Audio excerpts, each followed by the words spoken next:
Now what is remaining is in the dissection, because in a previous dissection we have seen the right ventricular cavity, we have seen the right atrial fossa valis and the limbus fossa valis, and then now what is remaining is that of the left atrium. So for this left atrium, here this is the posterior wall of the heart, that means the base of the heart, opening of the pulmonary veins are there, 4 pulmonary veins are opening, and this is that posterior surface which forms the base of the heart, okay, against the apex.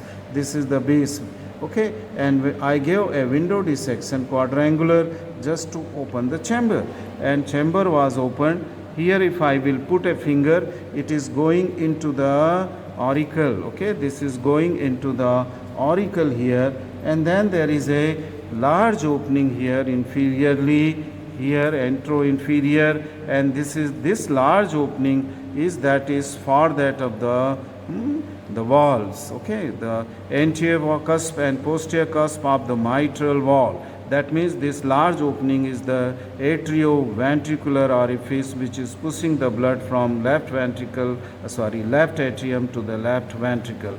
Okay, the interatrial septum. Let us see the interatrial septum, and this partition, let me turn this.